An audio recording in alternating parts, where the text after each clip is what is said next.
get going here and kind of have our early summer, not a soiree, but kind of catch up call, see what's happening. So welcome, my name's Steve Porcaro. Barry Rubin, my partner in crime, is not here today. She's celebrating her birthday last Friday with some friends in Boston. So when I looked on social media, she's boating around the Cape and she's eating lobsters and she's just having a good time. So we wish Barry a good time and hopefully she'll be back next week. She has to be back next week because she has to go back to work. So, but she'll be back in Florida on Wednesday. So in the meantime, what I want to do is we have a couple, well, Mark's been here before. Sheila hasn't. So just going to take a quick minute, do a quick introduction. We may have some people jump on before that, but very informal, very relaxing. This is, what's the word I want to say? Yeah, informal is a good word, right? Yes. We're pretty casual, right, Jessica? Jessica would say that. Yes. All right. So my name's Steve Porcaro. I run a couple of the medical device groups on LinkedIn, and I come from the medical device industry. I spent 18 years selling orthopedic equipment from the neck down. Before that, I spent 5 years as a surgical technologist in the Navy. And for the last 15 years, I've been doing coaching, consulting, and training. And this is where we are today. So welcome. Yes. So Jessica, I'm going to let you go first because you were here first, and then I'll move over to Sheila. Jessica Sartell. I live in the Puget Sound area in the state of Washington. And my background in medical device sales was with 3M. I was blessed to be able to be part of the FDA when we did the co-investigation to get the first FDA approval on implant replacement of the 5 senses. And then I also sold capital equipment when I worked at Xerox Corporation into the medical market. And then I've sold software, healthcare and life sciences software a lot here in the Puget Sound area with Microsoft and some other software companies. All right. Thank you, Jessica. Sheila, welcome. And this is your first time. So, you know, we're all friends here. You know, what happens on Zoom stays on Zoom. So Exactly. what do you want us to know about you? Well, I'm Sheila Rogerson and I'm from Houston, Texas. I have 18 years experience in pharma, durable medical equipment, that type of thing, and addiction management. So I've been in the offices where you work, the orthopeds, because it's part of my pain and orthoped call deck all the time, but I haven't really sold devices to them, although I am selling independently right now CBD oil and stem cells and exosomes, so that there's more call points that will be touched there. I just picked those 2 up. And before that, I had consumer goods experience. I sold non-foods and consumer goods to retail grocery.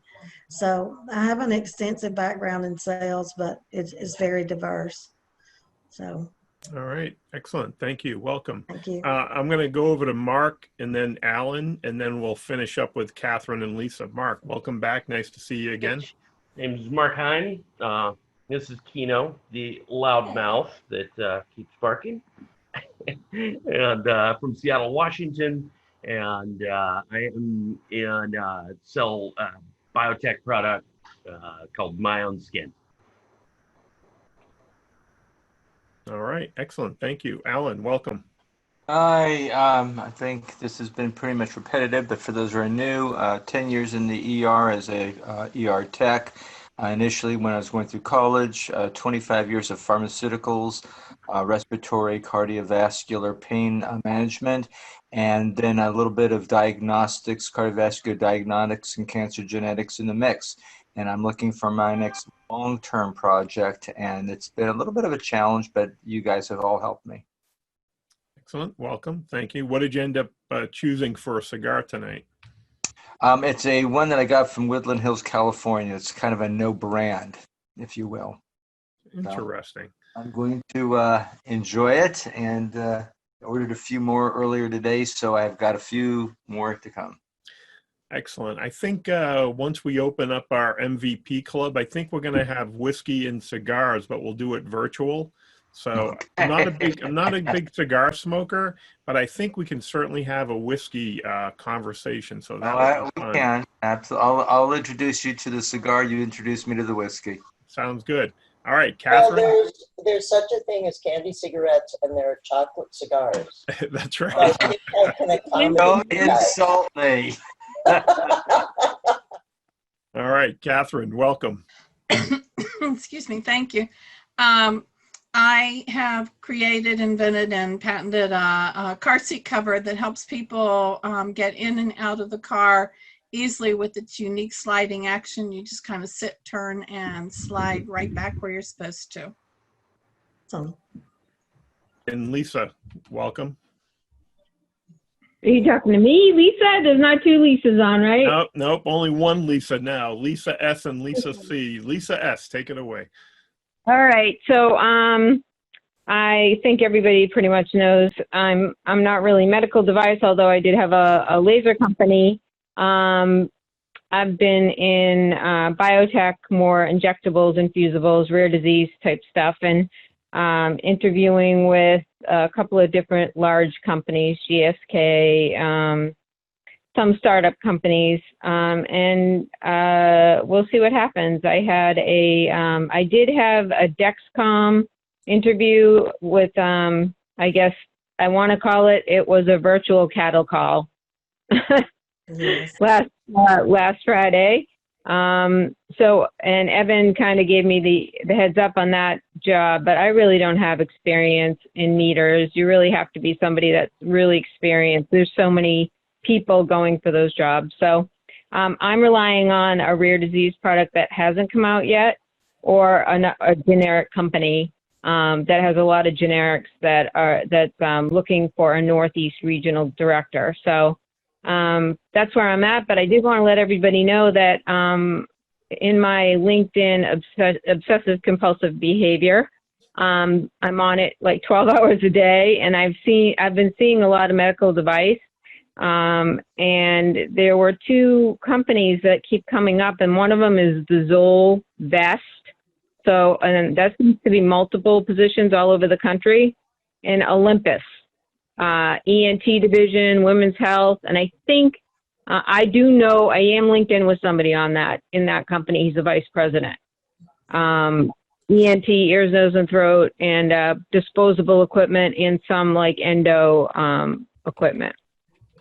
So if anybody's interested in either of those companies, I don't know if you are, but I think both of them are good companies. So Sounds like it. All right, excellent. Thank you, Lisa, and welcome. So, Sheila, before I forget, Lisa C is not on the call tonight, but I noticed you had some experience in dermatology in your background. Exactly, I do. So Lisa is thinking of, she's trying to get some more information about the dermatology market, and I'd like to connect you guys, if you don't mind. I just reached out to you on LinkedIn to connect, and she's a member of the group. And but it's one of these things that I want to open this up with. Does anyone know of contract companies? She's thinking of looking at contract companies. Yeah. And Yes. yeah, Lisa, it sounds like you have some experience with it. yeah, like all of them.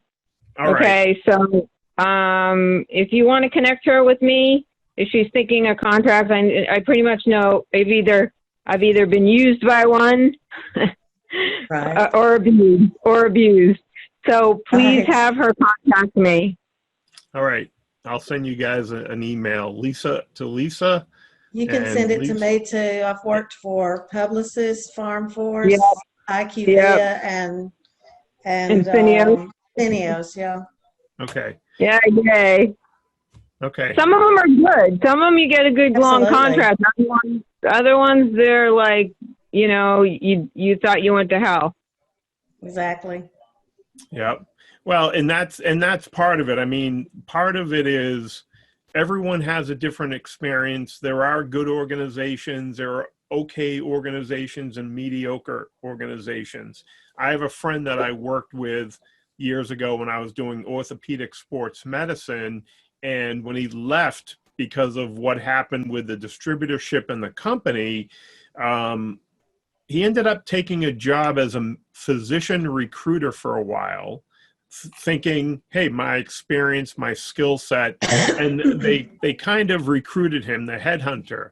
And he said he had an underwhelming experience there. On one hand, we know people and we say, yeah, there are some people, they do a great job.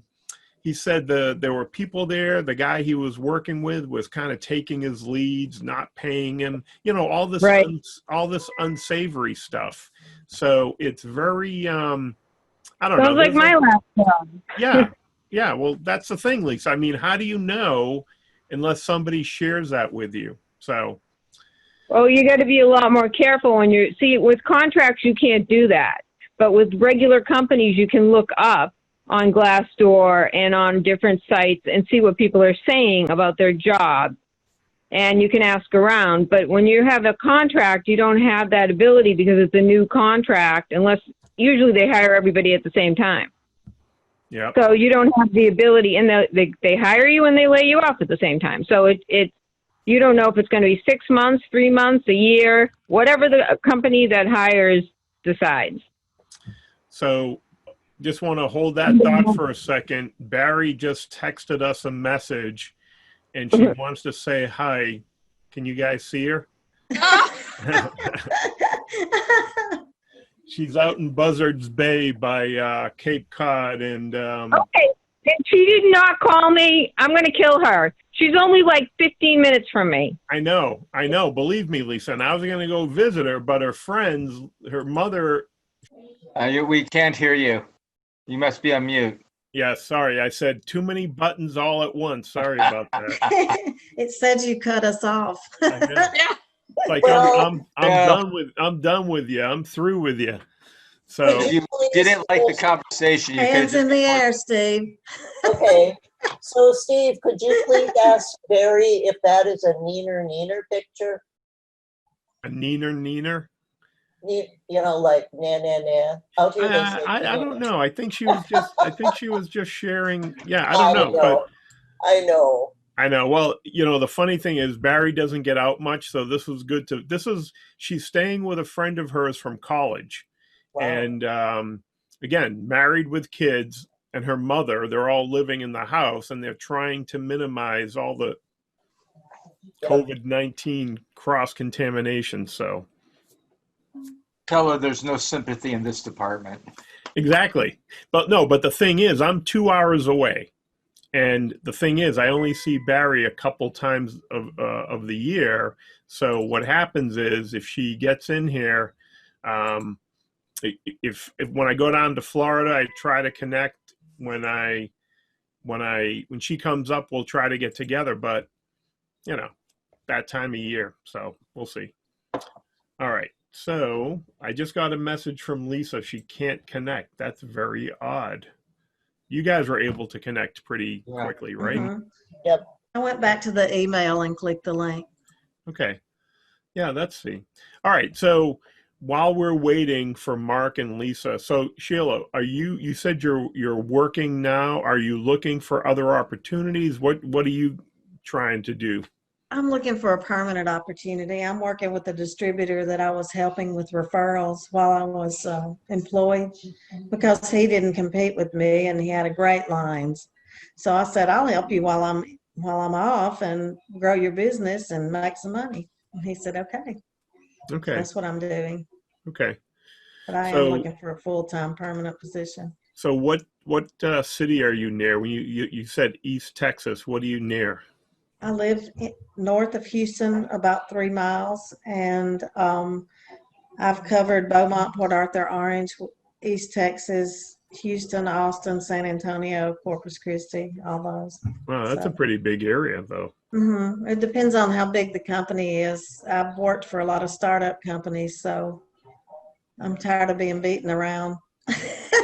Yeah, no, and you know what? It's a tough one. I actually talked Yeah. to someone last week about, Mhm. and again, it's like playing the lottery. You can get a good startup company and be there Right. for 20 years, or be there for 20 months. Right. It's very frustrating. And I know people that have had startup experiences where they got equity up front and then bonus equity and all this stuff. And when they actually separated from the company, they became quite wealthy. That's what I'm looking for. If I'm going to do another startup, I want one that has equity in the company. So, but I would just really like to have something permanent, Yeah. semi-permanent at least. Yep. That makes sense. All right, Jessica, anything going on in your neck of the woods? No, but frankly, I have been remiss in just applying myself to taking care of this. Well, is it the summertime? Is it the heat? What's going on? Is it?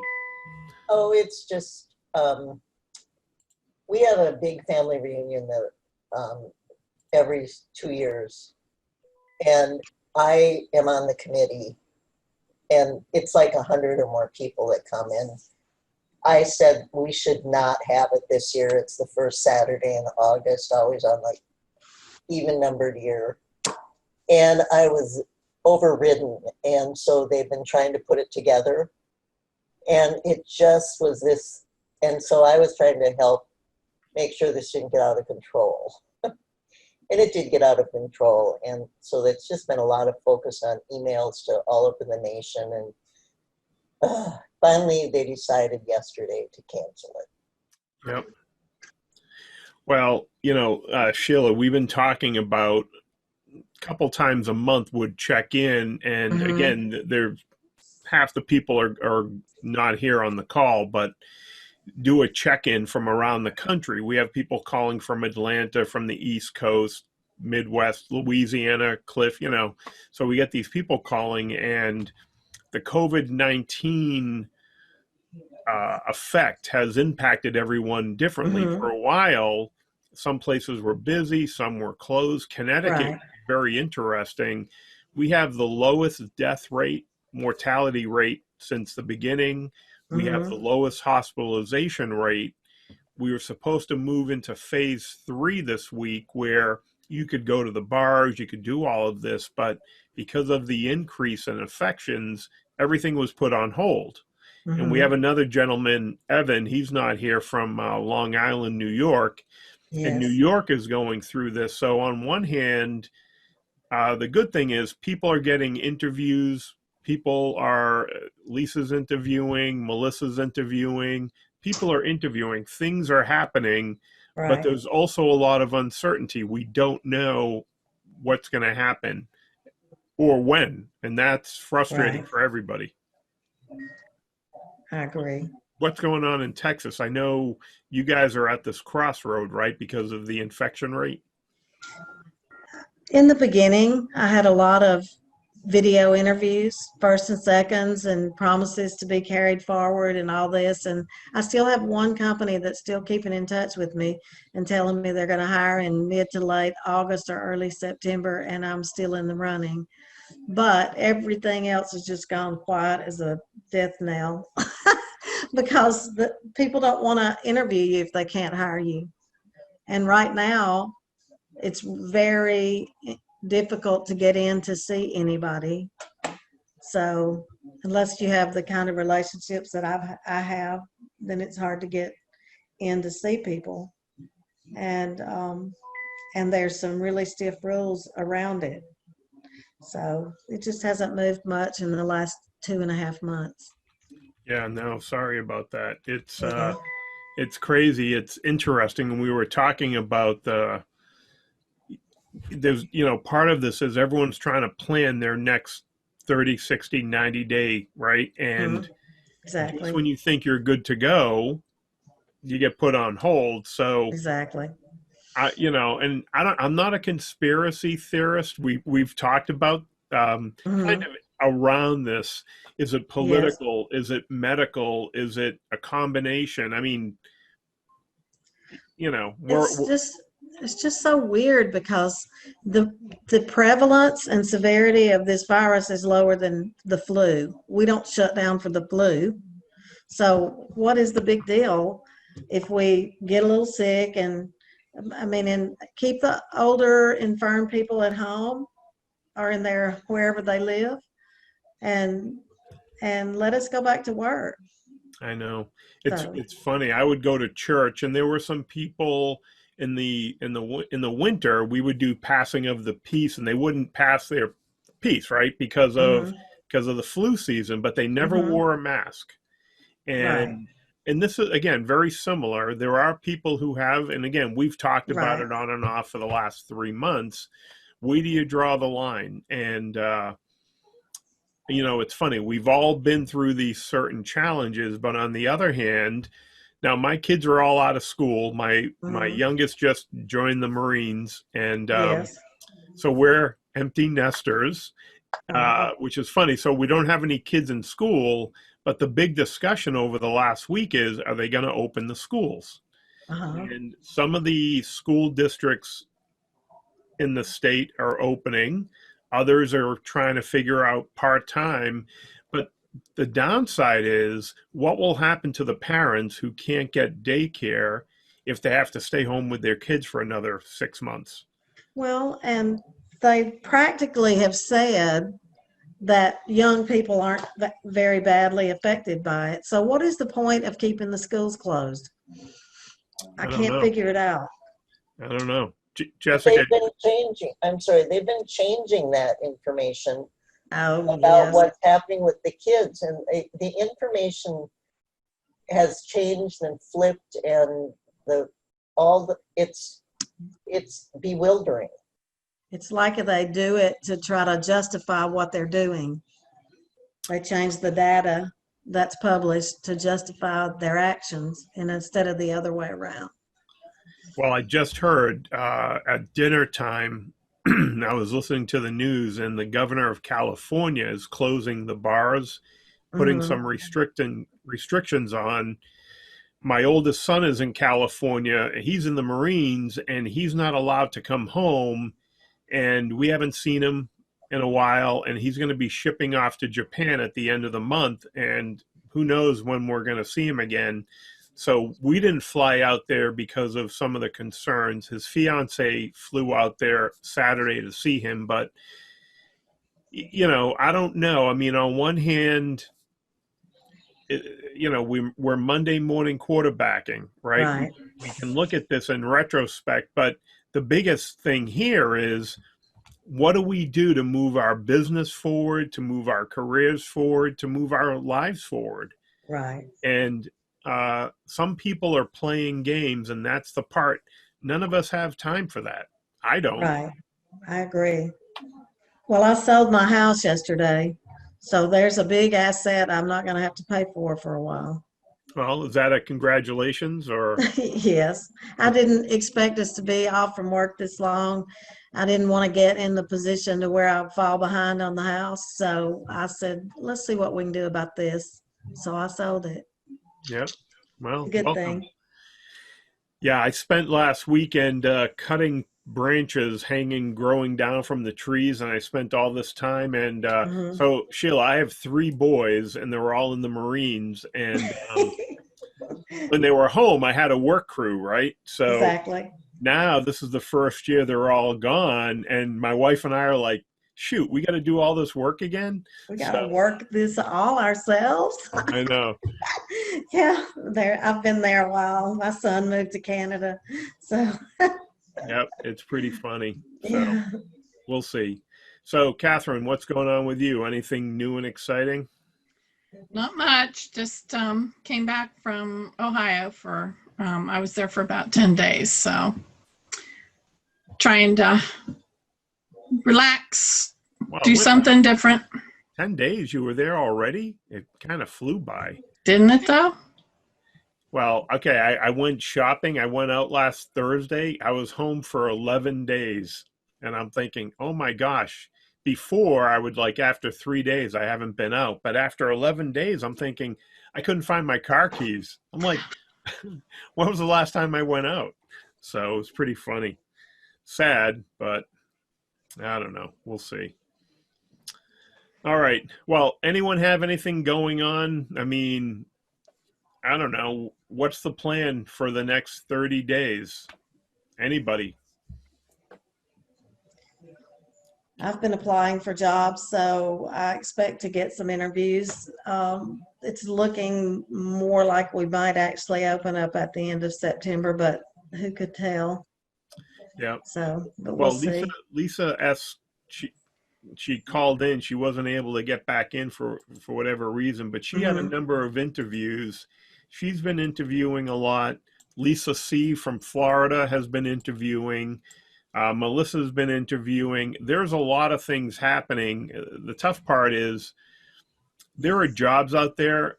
We've talked about getting the job that's the best fit for you, Mhm. providing you have time. The tough part is in an emergency, of course, we're going to take what we can when we have to. Right.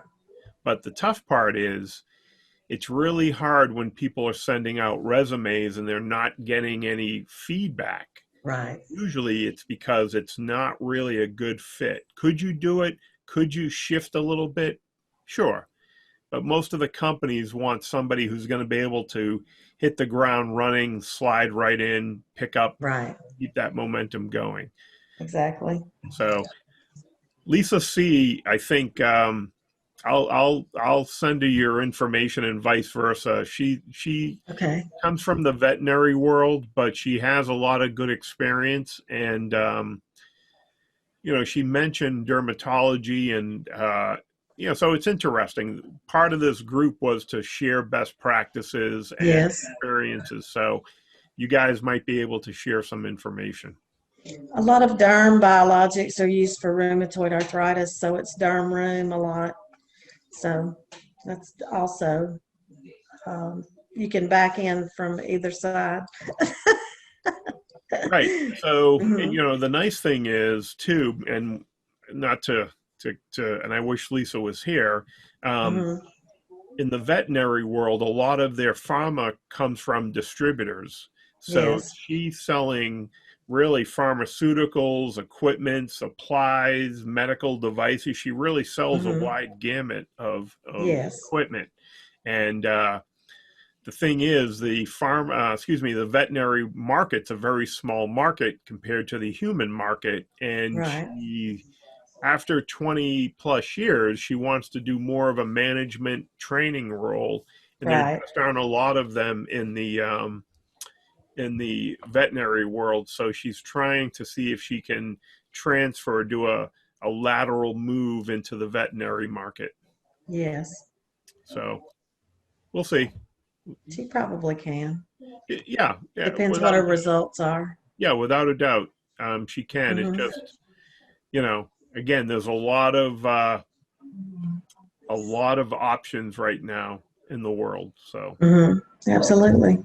and she's down in Florida, and Florida was doing very well with their numbers until they spiked, and in the last couple of weeks, and I think Mhm. people don't know what to do with that. Texas spiked too, right? The infection. Yes. They've done about 5 times more testing, and people are being tested multiple times and counted as individual tests. So they've got the numbers so bloated you can't tell what they are. Right, and I'm sure most of them are asymptomatic too, right? Yes, their companies are sending them just periodically to be tested, and then that's just added in. It's not really counted as another test. So they should bring them all together and not have that, but they don't. Well, I think I shared an article, Catherine. Though there was an article they were talking about people were getting tested, and if you showed positive for the antibodies for COVID-19, they counted you as having it, but the Right, antibodies are in the same family as other nouveau viruses, which include right. the common cold. So, The, and the other thing they said is that if one person in a family is tested and they test positive and their family has 5 people in it, they count it as 5 test positives because they're in the house with that family, which is crazy. yeah, So that tells you that the numbers are not correct. I know a lot of fudge factor here. Exactly. Yep. All right. So, Alan, you're there. You have your cigar. What are you doing this summer of note? Are you applying for jobs? Are you getting any nibbles? What's happening? Well, I am applying for jobs. I'm using more connections. I've had a few conversations than different aspects of the medical based on who I know. A couple people said that they were going to have a conversation later this month based on this Toastmasters group that I joined from our our leading teaching institute here. I've just kind of in my mind taken advantage a little bit more of our community, Pacific Northwest, went to some of the rivers and waterfall areas that, so many people wish they had, for vacationing. Well, it's within an hour and a half drive. So I've been trying to chill out a little bit, realizing that I have only so much control over what's going on. But I do have a question, and this is something maybe more to the group, and it's something that was kind of, I guess, in the back of my mind a couple of days ago. There's people who have an innate sense of math, and to them, they crunch numbers and they just say it's just common sense. Other people have a historical basis. They remember names in history. They just say it comes natural. Do you believe that running a business is something innate in people and it just comes natural, that they know how businesses are run and that's how they put their own ideas together and they launch a business similar to what you and Evan did? Or do you think that there's more to it than that? Some people are just say, I'm great at sales and I could sell ice to an Eskimo if I need it. I'm always wondering whether there's an innate sense to marketing, to sales, to management, because I'm always hearing this group, other groups as well, I'm interviewing for. I put my resume out too. I'm begging these people to give me a chance. I guess my question is why don't those people launch their own businesses? And it may be more complicated than that, obviously. Boy, that's a great question. No, Alan, the funny thing is, I don't know if I shared this with you. I hope I cut it up too big here. No. It's a really good question. So, are you familiar with the book? What's the word? There's a great book about entrepreneurship, about being the accidental entrepreneur, or the accidental or reluctant entrepreneur. So there's a lot of people who are very good at what they do. My wife is an artist, very good at what she does. Doesn't mean she wants to be the owner as much as she wants to be the artist. She doesn't want to run an art business. She just wants to draw. So what happens is, for many of us, we're good at something, whether it's technical skills, accounting, marketing, customer service, whatever, fill in the blank, right? Yeah, they have a niche. Right, you have a niche, but being a business person, we were talking about Gordon Ramsay, right? So I love that show because on one hand, I love the cooking aspect, but I also love the coaching part. And he is a coach, but he's a hard-ass coach. But the funny thing is, it's really hard sometimes for the technician to go to that entrepreneur level, to put that hat on and run their business. And I was fortunate in a sense when I was in the service. Back in 1986, there was a hurricane that came through Connecticut, Hurricane Gloria, and it did a lot of damage. And a bunch of the doctors that I worked with in the operating room said, "Hey, I need someone to do some yard cleanup in my yard," and no one was available. And the light bulb went off, and I said, "Shoot, a friend of mine had a small pickup truck. He was from Texas. And I borrowed $200 from my father for a chainsaw, and I started a little handyman service, and we went around cleaning up." But, for some people, taking your territory and running it like a business is not for everybody. Some people want to be an employee.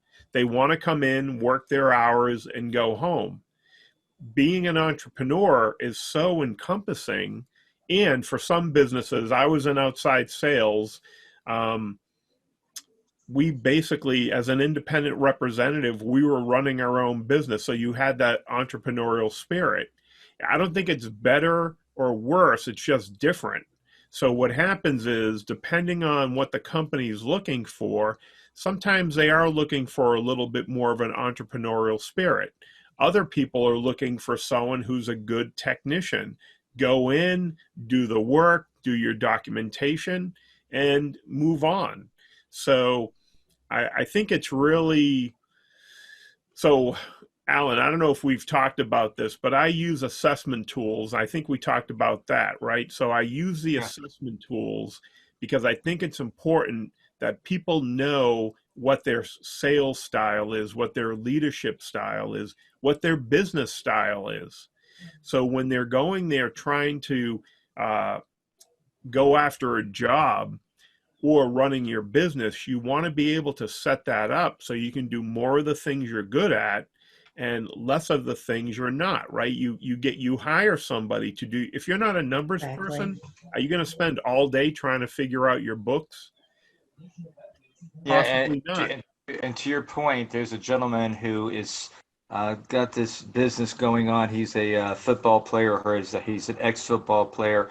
Anyway, he's recruiting people. And one of my questions was, what is the budget that you're allowing people to do coffees and lunches? And he just laughed and said, no, no, no, no. This isn't pharma. When they order PPEs from us, what they're getting, they know the masks they're getting, they know the gowns they're getting, they know what they're getting. He goes, no, you don't have, this isn't pharma where you have to go in there, do a presentation and, you know, buy and suck up to the people. They are looking for the best deal and we've got it. And I said, I wish it was that easy. And I said, you're supplying the money to an entrepreneur who had this business idea, and you're just supplying the money. And whenever they say we need an extra, you're doing it, but you're also creating this sales team. He goes, yeah, that's exactly what I'm doing. So I don't know. Yeah. So his point was, my skill was sports. And now that I've got the money, I'm investing it. But he got somebody else to do the business end of it.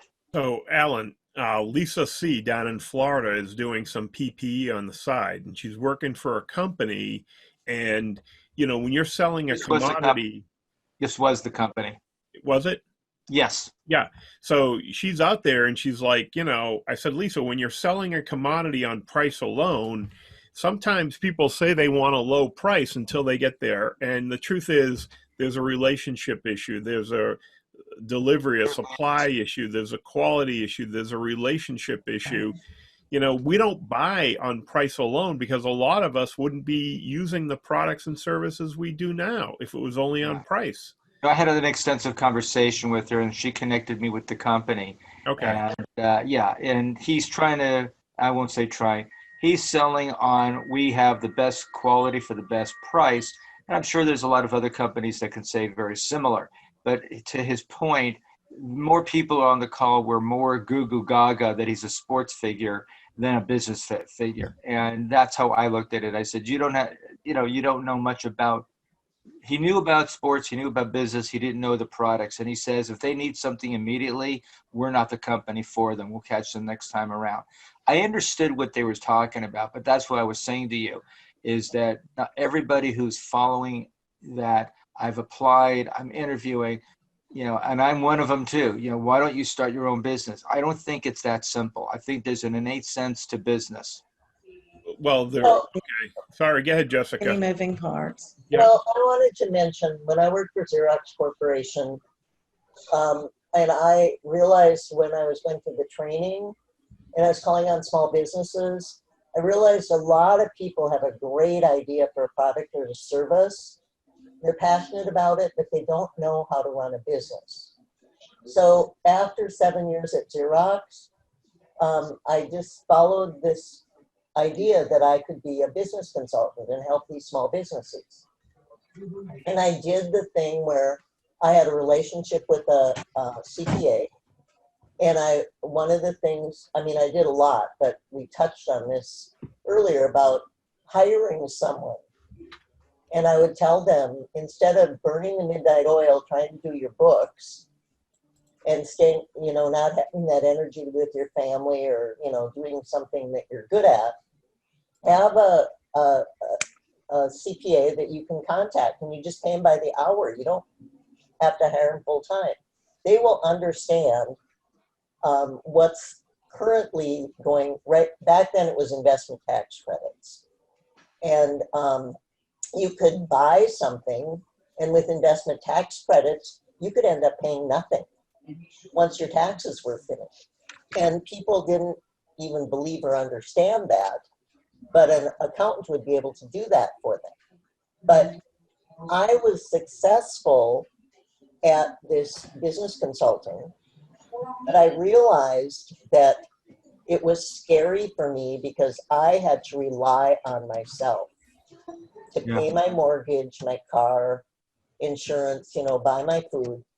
I mean, I don't have the kind of family where I could go borrow $200, or anything.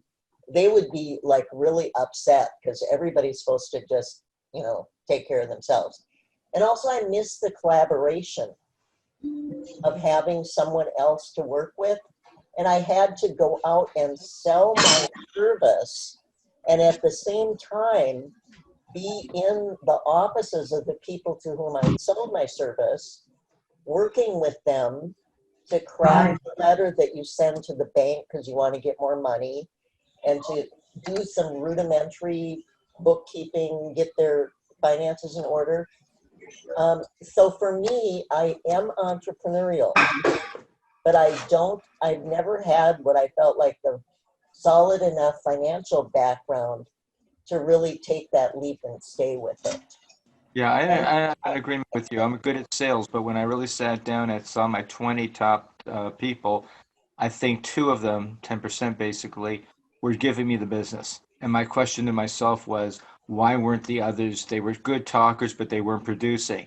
And I think as an entrepreneur, a business person, you have to know how to run a business. You have to have money coming in, and you have to know your expenditures, etc. That's what I'm saying, is that so many people, I think they wish they could, but they don't have the skill set. And so Well, I'm just, I did have money coming in, but it was really that hard chasing because you never knew.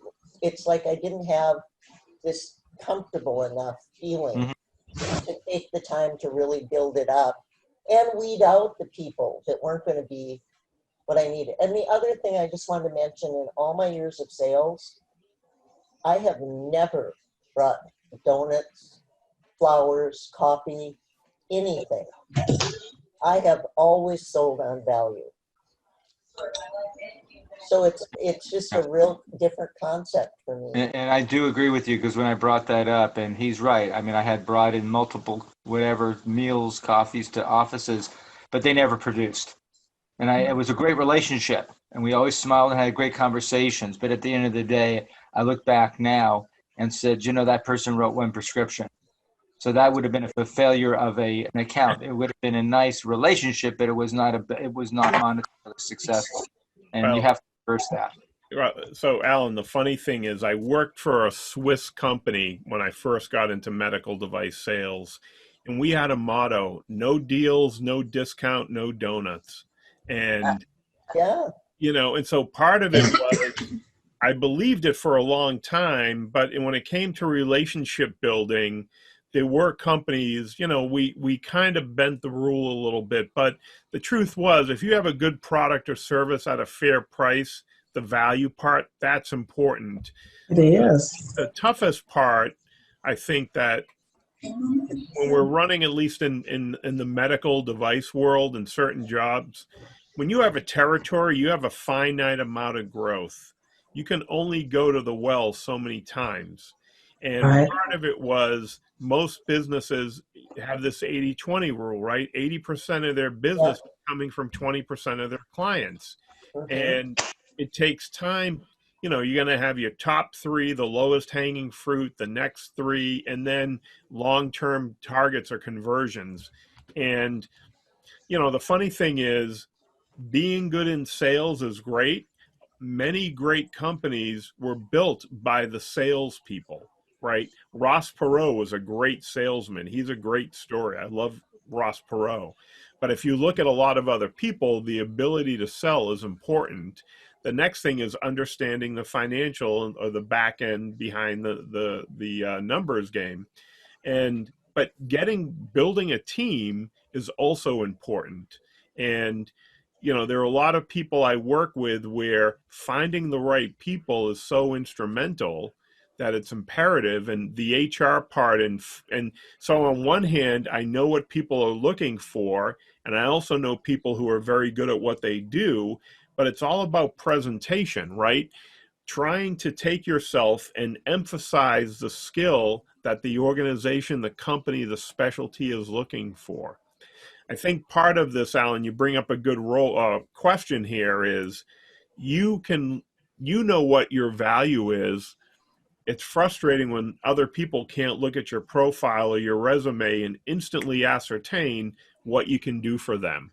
Yeah. And this is part of the presentation process. How do we make it easy so people understand what you can do for them?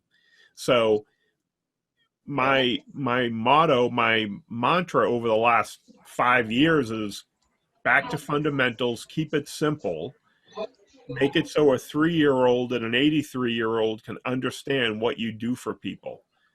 And if it's more complicated than that, forget it, because people have a short attention span. Companies have a short attention span.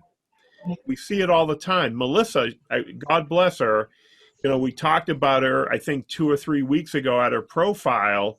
You may be able to sell all these different products, but you can't hit a target if you don't know what it is.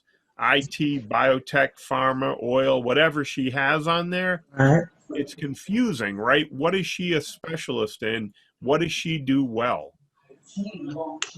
So I think there's a little bit of that. And if you're a company that's selling on price as a commodity, that's a tough sale too. Right. So I share this story when people would say to me, Steve, how come your products are so expensive? And I would say, compared to what?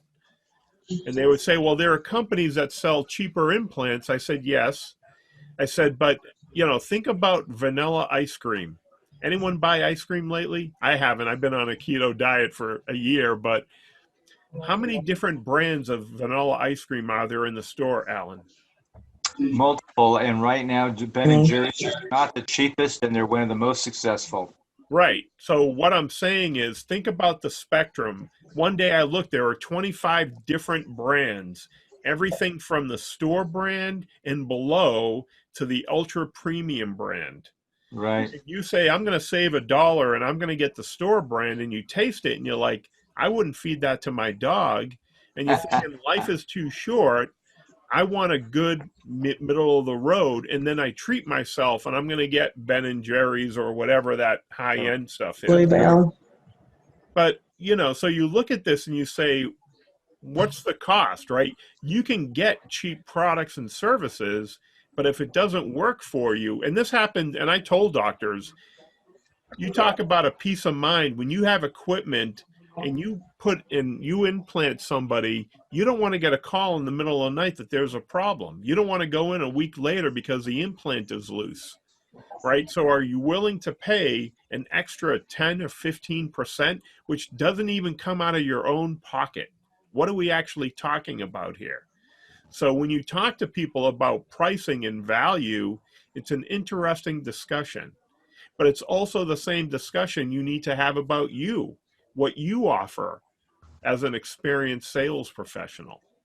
Or ask yourself that same question. It's sort of an arrogance comment, to yourself, but am I worth what they're asking? Somebody the other day reached out to me and says, what's your salary needs? And I just said, I don't need. I said, I want to be treated fairly, compensated fairly for my skill level and for my experience. Let's have this conversation. And I hate it when they say, what are your salary requirements? A lot of people ask all different ways about it. But to your point, if you're using it every day, and especially when it came to your implants, and the people depend on their livelihood for the surgery and what they're putting in, you don't want to go to the cheapest. And that's how I would have approached it, just like you did. Do you really want to put something cheap in there, what they use every single day and they rely on? The answer is an obvious one. You want to go with the one that will create the best product and the best value for the patient in the long run. Right. So, it's funny, Alan, it's the same thing. First of all, it's none of your business what I'm looking for. I'm looking for an opportunity to make unlimited, financial compensation. Are you giving me an opportunity, or are you capping me? And if you're saying salary, sure, I'll take a base, but here's the thing, you're buying an MVP, right? That's what I do. I'm the MVP in my territory. When you hire me, I'm the guy who's going to produce for you. That's why you're hiring me. So part of this is if they treat you like you're a rookie, you're going to act like a rookie. If you go in there like a professional, truly the MVP, they're going to pay you as the MVP, right? Look at my track record. Look at my experience. Look at my accomplishment. Right. That's what I'm bringing to the team. The question is, what is it worth to you? So the funny part is, and we've all been there, when you have a company that's had turnover in 3 years with 3 different people in the territory because it's a tough territory or they can't handle the customers or the competition, what are you willing to pay to solve your problem? Yeah, Right. I know, I'm in agreement with What's the everything. stability? In fact, Lisa, she introduced me to J2, she said she was working extremely hard for the last 3 months. And I said, what percentage of people are producing? And we broke it down, 1%. Right. And, but they're compensating them, but, 1099. And I'm thinking now, I know this is no one's going to know the answer and there's no answer out there. What if they actually gave them a salary? How many people would be producing? And I don't know that that is the key factor behind it, but I guarantee you a lot more people would be producing knowing that they had something to support themselves with. Well, here's the thing, Alan. I've worked for distributors. I was a distributor. And the biggest challenge when you have somebody who's carrying multiple lines, if there's no skin in the game, if you're not paying me, why am I going to take your product out, right? I'm going to go to the path of least resistance. I'm going to go to the product that's going to give me the greatest return on investment. And I have to work for 3 months to make a little bit of money on your product and you're not even paying me. That's the last product that comes out of my bag. Now, sometimes I'll use some of these disposable products. Sports medicine was a great example. I sold Arthrex, Arthrocare, Arthroservice, Breg, Donjoy Orthopedics. We could go in there and take care of an ACL from the bracing to the implant to the graft for the ACL to the cold therapy to the pain pump to the post-op bracing to the CPM. The way we made money was selling the whole deal. Selling 1 or 2 items, you didn't really make any money. But the company wasn't designed that we represented. They didn't have a full package, right? They only sold part of the process. So sometimes we would pick up lines that we could use to get our foot in the door. They were throwaway products. They weren't going to make a lot of money. So what happens is when a company doesn't pay you your 1099, that's also a warning bell, right? How come? How come they're not paying you? There's a couple of things I think of and how I've gotten my head around that whole concept is I come to them with incredible training and experience. Xerox was known for the best sales training, the most professional. We didn't give away anything. We were the most expensive. They didn't even advertise at that time. We were the most expensive every single time. We had to sell on value. That is the best, very best sales training I could ever have, just for that alone. Because, and then the other part, so I come with not only that background, but the success I've had with the other sales positions I've had. So why should they get to have that, the benefit of that, and not pay me at least a base salary that gives me a living? And the other thing is when people ask me what kind of money I want, I flip it around and say, there are so many variables in sales with the ratio of commission to base salary and whether it's inside or outside sales, and the type of product. I just think it's easier when the company tells me what value they have placed on this position. And I use that word value that they have placed on this position, because I think it sets it up for then all of a sudden they want to show that they really think this position is important. Yeah. Yeah, it's a very interesting thing, you know, and I can understand most of us who've been in sales, if you're on, I mean, I got a for many years, 10 years, I was on direct commission only, and pros and cons, right? You're going to eat what you kill type of thing. And it was a good motivator, no doubt about it, but it was a type of job. It was a consultative sales role. And again, when you think about business owners, some businesses, you know, the selling part, the marketing, it's like public speaking, right? It's one of those things people fear. And trying to do that well is difficult, but there are other aspects of running a business. Alan, to your point, why don't people start their own distributorship? To me, that's the ultimate sales role. There's nothing preventing you from getting products and going out there and representing going forward. It is nice to work for a company, no doubt about it, pros and cons. You know, again, I don't know if it's better, worse, different, but the thing is, we're all unique. We all have different needs. Part of this is finding what works for you, and more importantly, finding a job that will allow you to do more of the things you're good at. That's where you're going to have the most personal satisfaction, the most financial satisfaction, and the company will benefit as well. I remember a gentleman who said it best, and to your point, and he says, I've got one chance to go in with a good product and keep a good reputation and continue on with a good relationship. If I come in with a lousy product, they're going to kick me out and they're not going to invite me back again. And I just thought it was kind of an interesting point. He was very selective on what he did, and the company was giving him a product, and he goes, the pricing is not going to sell. This pricing is way, you know, it's not going to do it. I got one time to walk in with a straight face, build credibility, and build this up. And he goes, I'm not going to walk in my offices with this. And the company had to work around it, but they realized he was right. I got one chance, and if I blow it, there goes my reputation and anything else that follows that I carry. So he was selling himself more than himself, clearly. And he says, you know, and I thought that was, I don't know why that stayed in my mind so much, but he just told him, I've got one shot to go in there, and I'm not walking in with this. And the company really thought about what he had said and said, okay, what would we need to improve? What would we need to change on our product line? And I just thought that was an interesting, he said to the CEO, I can't walk in with this. So it was like you said, it was an eye-opening moment to simply say he had a lot of strength in that company. And that's part of getting your head on straight about what value you bring, that you know your value and you know what works and what doesn't work. And you have the ability to help that company understand that and thrive.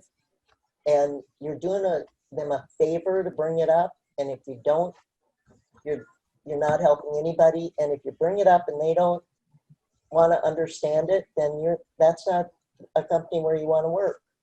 Yeah, one of the companies I signed up with briefly, and the bottom line was, I said they're going to want to get online and look at our catalogs online instead of flipping through a bunch of pages. And they go, well, we'll have our catalog online in about another week. It's not quite ready yet. I go, well, my meeting is with these group of doctors tomorrow, and they all want to sit down at the table and look at this online. And immediately right there, I just said, I can't do this. If it's not online, I'm not going to make excuses.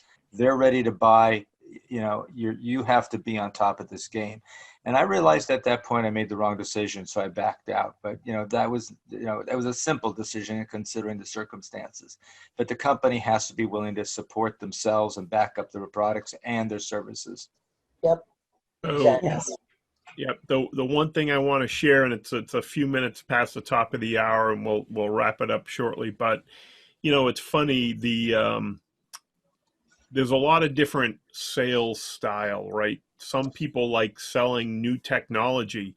And Jessica, back in the day, IBM, when they were selling cutting edge technology, it was the latest and greatest, right? It was new tech. It was the latest shiny things. Some people like selling consultative service. Some people sell commodities. Some people are selling basic supplies. Some people are selling, the remakes, right? The redos. Here's a copy of a copy, right? We're selling similar products. And again, it's not better or worse. It's just different. It's just what works for you. And the tough part here is when we try to take some of these roles and categorize it, and this irks me to no end.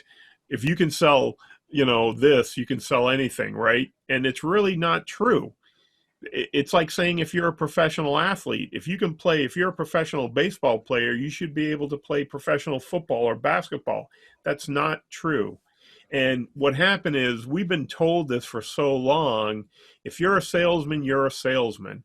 That's like saying if you're a musician and you play the piano, you should be able to pick up any other instrument and play it. That's not true. You wouldn't hold any other profession to that standard.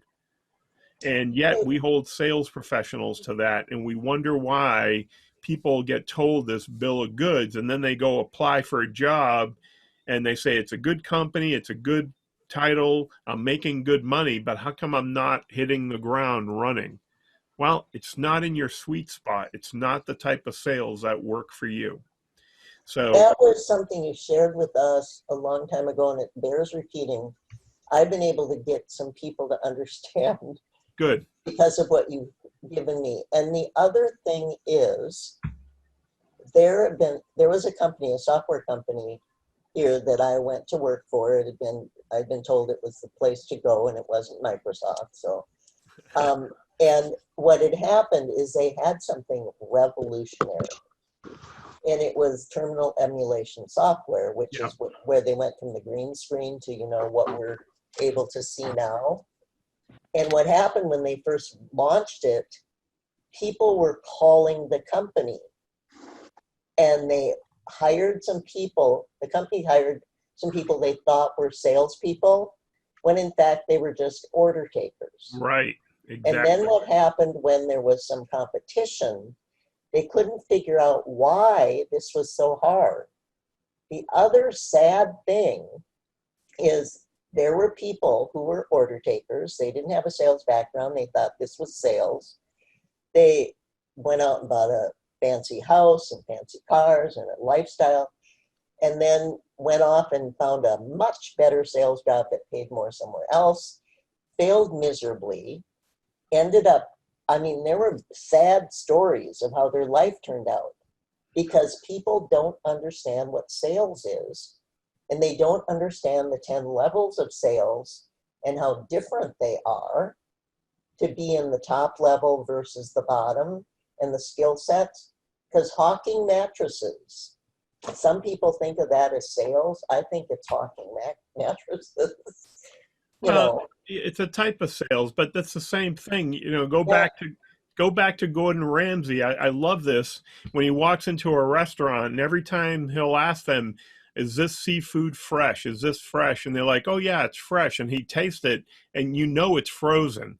Mm-hmm. And then he goes back in the kitchen, and you hear the beep of the microwave. Are they cooking or heating up food? And 99% of the time they're heating up food. And they wonder why no one's coming to the restaurant. So there are a lot of people out there who purport to be sales professionals, Right. but they're in the order taking role, or they're in a different type of sales, and they don't realize the type of sales game they're in, where they're effective, what their sweet spot is. So they're out there sending resumes, and they're like, I sent 1 million resumes. I got one call, and I went in there, and I wasn't able to get the job. Well, it's because they were looking for a hunter and you're a farmer. But there was something in the resume that got their attention. So part of this is, unfortunately, we've been fed a lot of crap over the years, and we need to figure out who we are and what we bring to the table and what makes us successful. And once you know that, it's like, what was that movie with Billy Crystal and Curly, That One Thing, right? Yeah. When you find out what that one thing is, that will set you free. So, all right. So Sheila, Yes. you've been here for an hour. You're still here. What do you think? I like it. I'm going to be back. Excellent. I think it's a good thing to do, to keep your reality hat on, actually. All right. Any other final thoughts before we wrap it up? Are we doing this on Thursday?